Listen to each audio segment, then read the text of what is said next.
সুপ্রিয় দর্শক, সর্বশেষ আপডেট বাংলা নিউজে আপনাদের স্বাগতম। শুরুতেই সংবাদ শিরোনামের পর থাকছে বিস্তারিত।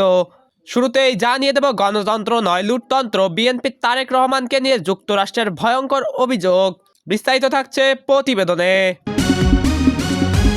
আরও জানিয়ে দেব, রাজনৈতিক দল নিষিদ্ধে উদ্বেগ, বাংলাদেশে অন্তর্ভুক্তিমূলক নির্বাচনের আহ্বান যুক্তরাষ্ট্র কংগ্রেসের। বিস্তারিত থাকছে প্রতিবেদনে। আরও জানিয়ে দেব, তারেক রহমানের দেশে ফেরার পর ব্যাপক চাঁদাবাজি, শঙ্কায় ব্যবসায়ীরা। বিস্তারিত থাকছে প্রতিবেদনে। আরও জানিয়ে দেব, বাংলাদেশে কাজ করতে পারবে না ভারতীয়রা, হাদির হত্যাতে 4 দফা দাবি ইনকিলাব মঞ্চের। বিস্তারিত থাকছে প্রতিবেদনে। আরও জানিয়ে দেব, বিএনপির সাথে আসন সমঝোতা হতে পারে জাতীয় পার্টির, যা জানালেন জিএম কাদের। বিস্তারিত থাকছে প্রতিবেদনে। সুপ্রিয় দর্শক, এতক্ষণ শুনছিলেন সংবাদ শিরোনামে, এখন শুনবেন বিস্তারিত। তার আগে ভিডিওটি ভালো লাগলে এবং সর্বশেষ আপডেট নিউজ পেতে চ্যানেলটি সাবস্ক্রাইব করুন। ধন্যবাদ। একটি ফাঁস হওয়া মার্কিন কূটনৈতিক কেবল বাংলাদেশের রাজনীতিকে আর কোনো রাগঢাক ছাড়াই অভিযুক্ত করেছে। যুক্তরাষ্ট্রের তৎকালীন রাষ্ট্রদূত জেমস এফ মরিয়ার্টির স্বাক্ষরিত এই নথিতে তারেক রহমানকে কেবল একজন দুর্নীতিবাজ রাজনীতিক নয়, বরং রাষ্ট্রীয় লুটপাটের কেন্দ্রীয় চরিত্র হিসেবে চিহ্নিত করা হয়েছে। ভাষা অস্পষ্ট নয়, তারেক রহমানকে যুক্তরাষ্ট্রের জাতীয় স্বার্থের জন্য হুমকি বলা হয়েছে। কেবলটিতে যে চিত্র ফুটে উঠেছে তা একটি সম্পূর্ণ মাফিয়া স্টাইল শাসন ব্যবস্থার প্রতিচ্ছবি। সরকারি নিয়োগ, ঠিকাদারি, ব্যবসায়িক অনুমোদন সবকিছুতেই চলত তারেকের রেট অনুযায়ী। ক্ষমতায় ছায়ায় দাঁড়িয়ে চাঁদাবাজি, ঘুষ আর ভয় দেখানো ছিল নিয়মিত কাজ।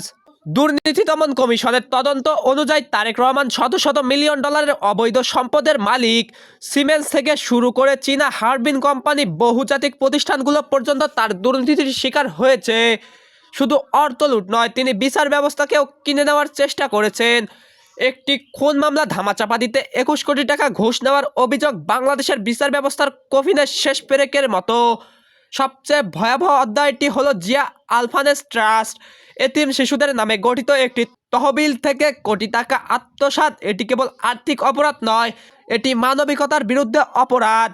রাজনৈতিক ক্ষমতা টিকিয়ে রাখতে এতিমের অর্থ ব্যবহার, এর চেয়ে নৈতিক দেউলিয়াপনার বড় উদাহরণ আর কি হতে পারে? মার্কিন দূতাবাসের ভাষায়, তারেক রহমানের দুর্নীতি বাংলাদেশে গণতন্ত্র ধ্বংস করেছে, আইনের শাসনকে পিষে ফেলেছে এবং সাধারণ মানুষের আস্থাকে ছিন্নভিন্ন করেছে। দুর্নীতির এই সংস্কৃতি বিনিয়োগ হত্যা করেছে, দারিদ্র গরিব করেছে এবং উগ্রবাদ ও সন্ত্রাসের জন্য উর্বর জমি তৈরি করেছে, যার দায় কোনোভাবেই এড়ানো যায় না। এই বাস্তবতায় যুক্তরাষ্ট্র তারেক রহমানের বিরুদ্ধে ইমিগ্রেশন আইন 212F ধারা প্রয়োগের সুপারিশ করে, অর্থাৎ যুক্তরাষ্ট্রে প্রবেশের নিষেধাজ্ঞার আওতায় আনার প্রস্তাব দেয়। এটি কোনো কূটনৈতিক আনুষ্ঠানিকতা নয়, এটি একটি আন্তর্জাতিক রাজনৈতিক অভিযোগপত্র। আজ বাংলাদেশের সামনে প্রশ্ন একটাই, যাকে একটি বৈশ্বিক শক্তি রাষ্ট্রীয় দুর্নীতির মুখ হিসেবে নথিভুক্ত করেছে, তাকে কি গণতন্ত্রের রক্ষক হিসেবে হাজির করা যায়?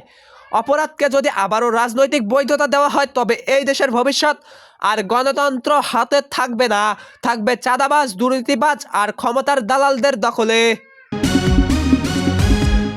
বাংলাদেশে সব রাজনৈতিক দলের অংশগ্রহণ নিশ্চিত করে একটি অবাধ, সুষ্ঠু ও অন্তর্ভুক্তিমূলক নির্বাচন আয়োজনের আহ্বান জানিয়েছে যুক্তরাষ্ট্রের 5 প্রভাবশালী আইন প্রণেতা।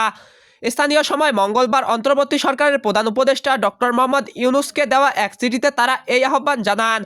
হাউস ফরেন অ্যাফেয়ার্স কমিটির ওয়েবসাইটে প্রকাশিত এই চিঠিতে স্বাক্ষর করেছেন congressman Gregory W Meeks, Bill Huizenga, Sydney Kamlager, Julie Johnson ও টমার সুওজি। চিঠিতে তারা বাংলাদেশে একটি বড় রাজনৈতিক দলকে নিষিদ্ধ করার সিদ্ধান্তে গভীর উদ্বেগ প্রকাশ করেছে।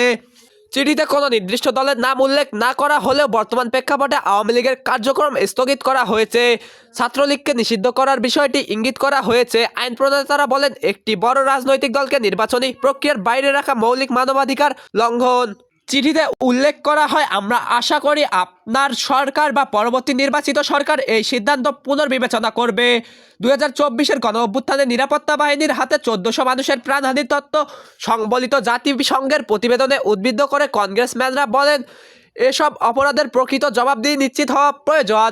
তবে সেই বিচার প্রক্রিয়া যেন প্রতিশোধের ধারাবাহিকতা না হয়ে গণতান্ত্রিক মূল্যবোধের প্রতিফলন হয়, সেদিকে নজর দেওয়ার তাগিদ দেন তারা।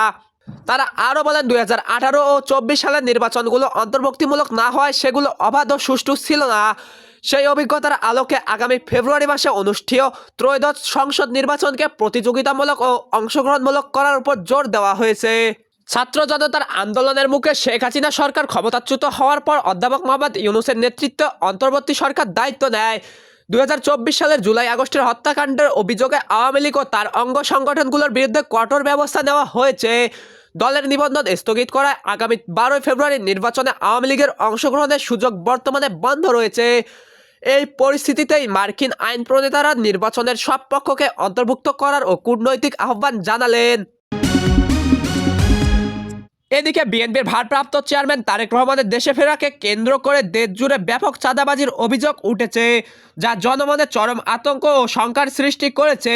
বিভিন্ন সূত্র মতে এই চাঁদার পরিমাণ প্রায় 1000 কোটি টাকা ছাড়িয়ে গেছে। অভিযোগ রয়েছে এই চাঁদাবাজি থেকেই রেহাই পায়নি গ্রামের সাধারণ চায়ের দোকান, ভাঙ্গারির দোকান, ফুটপাতের ক্ষুদ্র ব্যবসায়ী কিংবা অটোরিকশা চালকরাও। একই সঙ্গে দেশের শীর্ষ ব্যবসায়ী, শিল্পপতি ও ঠিকাদারদের কাছ থেকেও মোটা অঙ্কের টাকা আদায় করা হয়েছে বলে খবর পাওয়া গেছে। বিশ্লেষকরা বলেছেন, বিগত বিএনপি জোট সরকারের আমলে হাওয়া ভবন কেন্দ্রিক তারেক রহমানের যে চাঁদাবাজির সংস্কৃতি আন্তর্জাতিকভাবে আলোচিত হয়েছিল, আজ যেন সেই পুরনো ছায়াই নতুন নামে ও নতুন মোড়কে ফিরে আসছে। মানুষের জন্য গভীর উদ্বেগ তৈরি হয়েছে যে রাজনীতির এই মৌলিক চরিত্র বদল না হলে সরকার বদলালেও সাধারণ মানুষের শোষণ কমবে না। বর্তমান ডক্টর ইউনূসের নেতৃত্বে বিএনপি, জামাত ও এনসিপির সমন্বয়ে গঠিত শাসন ব্যবস্থা দেশের সামাজিক, অর্থনৈতিক ও রাজনৈতিক স্থিতিশীলতার জন্য বড় হুমকি হয়ে দাঁড়িয়েছে বলে মনে করেছেন অনেকে। এই দলগুলোর প্রত্যক্ষ ও পরোক্ষ ছত্রছায়ায় দেশ জুড়ে যে চাঁদাবাজি, দখলবাজি ও প্রতিহিংসাপরায়ণ কর্মকাণ্ড চলছে তার প্রধান শিকার পরিণত হচ্ছে সাধারণ মানুষ, বিশেষ করে দরিদ্র ও অসহায় জনগোষ্ঠী। দেশের অর্থনীতির বর্তমান চিত্র অত্যন্ত নাজুক। সরকারি উন্নয়ন কর্মকাণ্ড স্থবির হয়ে পড়েছে, বিদেশি বিনিয়োগ বন্ধ ও দুর্নীতির মহোৎসব চলছে। সাধারণ মানুষ যখন একবেলা ভাতের জন্য হাহাকার করছে এবং বেকারত্ব বাড়ছে, তখন সামাজিক সুরক্ষা ব্যবস্থা ভেঙে পড়ার উপক্রম হয়েছে। এছাড়াও দেশের বন্দরে লিজ বিদেশিদের হাতে তুলে দেওয়ার মতো সিদ্ধান্ত দেশের নিরাপত্তা ও সার্বভৌমত্বকে চরম হুমকির মুখে ফেলেছে বলে অভিযোগ উঠেছে। জনসাধারণের মধ্যে এই ভয় কাজ করছে যে একটি প্রহসনমূলক ও একতরফা নির্বাচনের মাধ্যমে যদি এই গোষ্ঠী পুনরায় ক্ষমতায় আসে, তবে দেশের ভবিষ্যৎ চরম অনিশ্চয়তায় পড়বে। দারিদ্র, ভয় ও সামাজিক অস্থিরতা বাড়ার পাশাপাশি দেশ এক ভয়ানক গৃহযুদ্ধের ঝুঁকির দিকে ধাবিত হতে পারে। এমনটা অবস্থায় রাষ্ট্র সংশ্লিষ্ট সংস্থাগুলোকে এখনই কঠোর ও কার্যকর পদক্ষেপ গ্রহণের আহ্বান জানানো হয়েছে। এদিকে ইনকিলাব মঞ্চের মুখপাত্র শরীফ ওসমান হাদীর মৃত্যু নিয়ে ভারত বাংলাদেশের মধ্যে চাপানুতর অব্যাহত। এমন পরিস্থিতিতে বাংলাদেশে কর্মরত ভারতীয় নাগরিকদের ওয়ার্ক পারমিট বাতিল করার দাবি তুলেছে হাদীর দল ইনকিলাব মঞ্চ। সংবাদ সংস্থা প্রথম আলোর প্রতিবেদনে জানানো হয়েছে, হাদীর মৃত্যুর জন্য 4 দফা দাবি জানিয়েছে ইনকিলাব মঞ্চ। আর তার মধ্যে একটি হলো ভারতীয়দের ওয়ার্ক পারমিট বাতিল করে দেওয়া। শুধু তাই নয়, ওসমান হাদীর হত্যার সঙ্গে যুক্তদের গ্রেপ্তার করে ন্যায় বিচারের আওতায় আনার দাবিও তোলা হয়েছে। এই কাজটা করার জন্য বাংলাদেশ সরকারকে 24 দিন সময় দিয়েছে এই সংগঠন। হাদীর মৃত্যুর পর থেকেই বাংলাদেশের পক্ষ থেকে ভারতের দিকে আঙুল তোলা হয়েছিল, আর মোহাম্মদ ইউনূস সরকার সেই সাজানো ন্যারেটিভকে মান্যতা দেয় ঢাকা পুলিশও। তাদের পক্ষ থেকে এক শীর্ষ কর্মকর্তা দাবি করেন, হাদী খুদে 2 অভিযুক্ত নাকি স্থানীয় কোনো সহযোগীর হাত ধরে মেঘালয়ের গারো হিলস অঞ্চলে প্রবেশ করে। শুধু তাই নয়, এই 2 অভিযুক্তকে ভারতের পক্ষ থেকে আটক করা হয়েছেও বলে দাবি করা হয়। যদিও এই দাবি একেবারে উড়িয়ে দিয়েছে ভারত। তাদের পক্ষ থেকে ভারতীয় সীমান্ত রক্ষা বাহিনী বিএসএফ জানিয়ে দেয় যে শরীফ ওসমান হাদীর খুনিরা ভারতে আসেনি, এর কোনো প্রমাণও নেই। এই অভিযোগ ভিত্তিহীন ও ভ্রান্তিকর বলেও জানিয়েছে তারা। এদিকে জাতীয় পার্টির চেয়ারম্যান জিএম কাদের বলেছেন, বিএনপি ও জাতীয় পার্টির প্রার্থীরা উভয়ই মনোনয়নপত্র সংগ্রহ করেছেন। একবার মনোনয়নপত্র জমা দেওয়া হলে জোট করার আর সুযোগ থাকে না, তবে আসন ভিত্তিক সমঝোতা হতে পারে। যদিও বিএনপির সঙ্গে এ বিষয়ে এখনও কোনো আলোচনা হয়নি। যেখানে জাতীয় পার্টির প্রার্থী দুর্বল, সেখানে বিএনপির প্রার্থী সমর্থন দেওয়া যেতে পারে।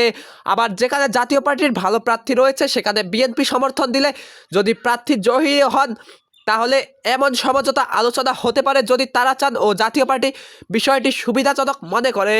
রোববার রংপুর নগরীর স্কাই ভিউ বাসভবনে সাংবাদিকদের সঙ্গে আলাপকালে তিনি এসব কথা বলেন।